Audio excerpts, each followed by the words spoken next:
Well, don't expect to cross this bridge anytime soon. Since early this morning, the raging Frio River has taken over this crossing, causing extensive flooding along the banks. It was last week when the city's outreach teams began warning the homeless community about the impending rainfall. Among their top priorities, making sure no one was camping in drainage canals like this because of how dangerous they can become with the rushing waters. We're looking at scenes of absolute devastation. Let me get out of the way here. What once was a home is now a massive flaming pile of debris. But this early morning incident not just impacted traffic, it also forced at least one business to shut down for the time being. San Antonio police have been on scene at this apartment complex for more than a couple hours now, but Chief McManus says this all began in the parking lot of this busy H-E-B across the street. Well, the families of lost loved ones are demanding transparency and clear answers into what exactly happened at Robb Elementary School 3 weeks ago. As the days go by, dozens of families still without answers as to whether their loved ones were inside that sweltering hot semi-truck that was discovered here along Quintana Road on Monday. The Bolero Alamo Bowl kicking off Saturday, and already the party started downtown San Antonio. Reporting live downtown, I'm Zack Briggs, KENS 5. It's a beautiful day. Fortunately,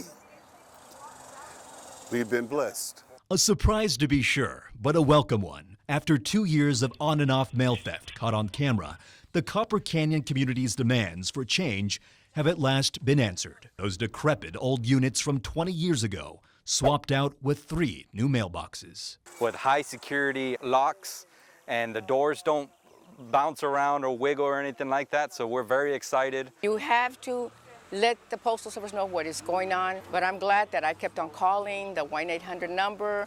I got a hold of my councilwoman. The mailbox overhaul coming just a day after thieves struck again early Tuesday morning. Andrew Gonzalez's surveillance footage we've shown you before, revealing a rise in activity over the past few months. But now, Thieves are going to think twice about anything that they want to do with these mailboxes. It's going to take a lot of time and commitment and even force to get these open. Yesterday, the U.S. Postal Service told KENS 5 that mail was still being delivered since the cluster boxes were not broken, but neighbors disagreed with their assessment. This lock is not even secured correctly. This piece here goes on top of this latch. Now a moment of celebration for these neighbors who know the ongoing challenge will be finding the thieves. Just come and check your mailbox every day. They need to do something to these guys. Don't let them just get away, you know. No arrests have been made linked to the mailbox theft happening here at the Copper Canyon neighborhood. And regardless of the new mailboxes being installed, neighbors tell me they plan to keep extra vigilant. I'm Zack Briggs, KENS 5. I started sharpening when I was a kid.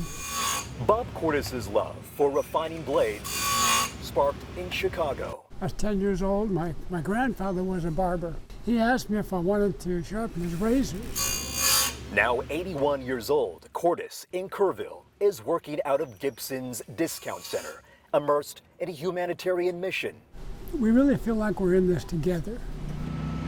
After a tragedy struck the hill country. But some very good friends have lost everything. Precision and speed. We just move them as quick as we can. Cordes sharpening hundreds of chainsaw blades at no cost for first responders and volunteer search teams. The first week, about the first 5 days, we did over 300 chains.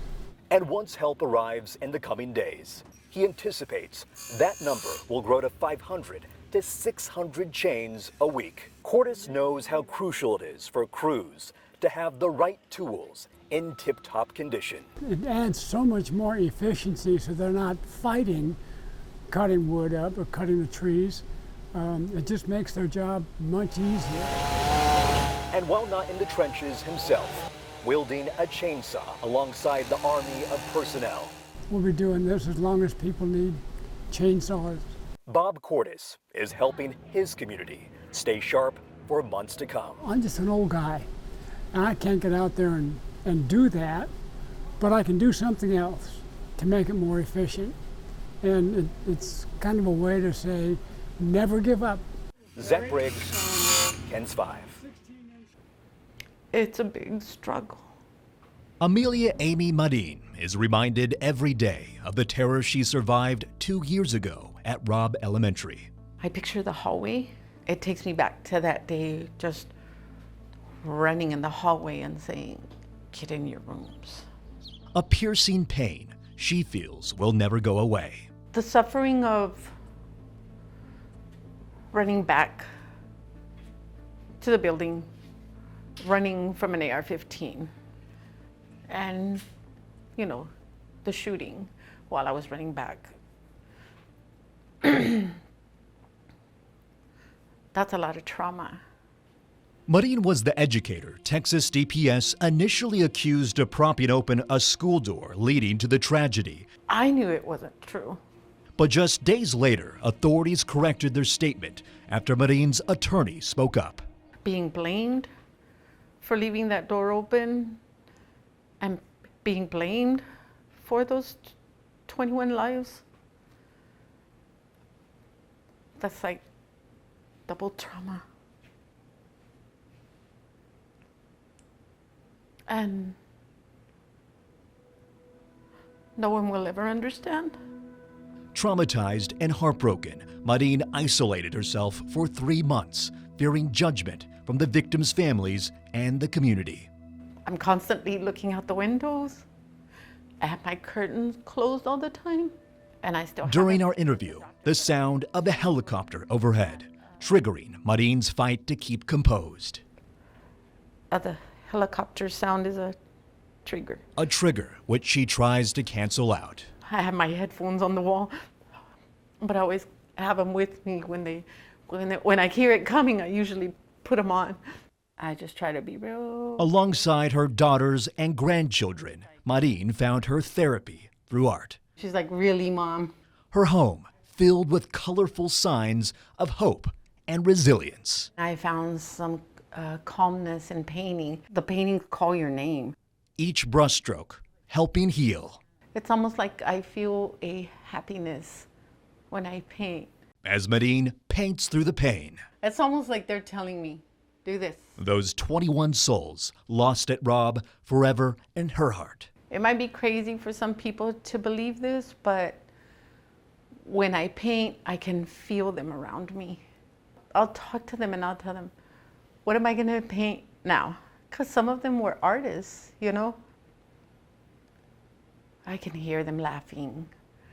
Each canvas tells a story of strength. And one day my daughter asked me, she was watching me paint, and she asked me, "Do you notice that you don't shake when you're painting?" Strength fueled by survival. I am not giving up. My fight started. And a mission to hold someone accountable. All of us in that building acted in good faith, greater than those 376 law enforcement officers that were outside doing nothing.